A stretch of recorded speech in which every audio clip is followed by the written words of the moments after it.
La jalousie entre frères et sœurs, c'est la présence de la sorcellerie. J'ai commencé par dire que dans une famille, c'est l'amour qu'on doit d'abord retrouver en premier. L'amour. Tu es appelé à aimer les membres de ta famille. Lorsqu'on vit dans une famille et qu'on ne sait pas vivre l'amour, ça devient un problème. C'est la présence du diable dans cet endroit-là.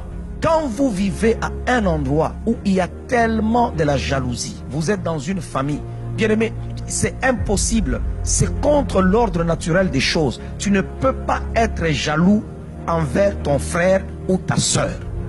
Lorsque vous êtes né dans une même famille, vous avez votre père ou votre mère, vous avez grandi dans une même famille, dans une même maison. C'est contre nature lorsque ton frère a une belle voiture, lorsqu'il a une maison, lorsqu'il a un bon compte, lorsqu'il a un bon mariage, lorsqu'il épouse une belle femme ou il épouse, je ne sais pas, un homme qui a des moyens, lorsqu'il a étudié plus que toi, lorsqu'il a un travail plus que toi. C'est contre nature que toi, son frère ou sa soeur de sang, tu puisses en être jaloux. C'est de la sorcellerie. Là où vous êtes en train de me suivre, si vous êtes jeune, vous pouvez être dans une même famille, vous trouvez que non, vous êtes enfant, chaque personne aura sa destinée. Nous ne sommes pas supposés vivre la même chose parce que nous sommes nés dans une même famille.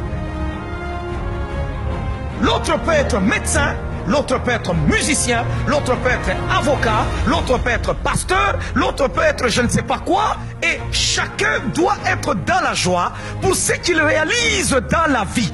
Ne porte pas envie sur l'autre. Le premier meurtre a été commis dans l'histoire de l'humanité, pas par un voisin, pas par un ami, mais c'est pas dans la famille. Pourquoi? Parce que l'autre a vu que son frère prospérait et que lui, ses affaires ne prospéraient pas.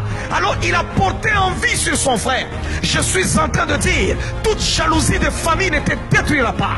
Si tu as été victime de la jalousie des familles, je suis en train de te dire maintenant qu'ils ne feront pas de plus grands progrès.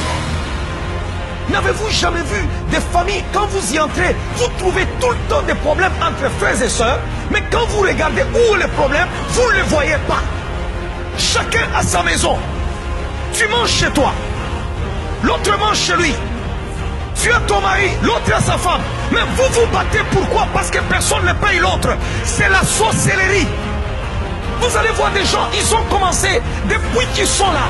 Ils se marient, ça continue. Ils deviennent même des grands-mères, mais ça continue. Ils ne font que se battre. Vous vous battez pourquoi? Expliquez-nous pourquoi vous vous battez. C'est pourquoi Dieu dit à Abraham, quitte la maison de ton père.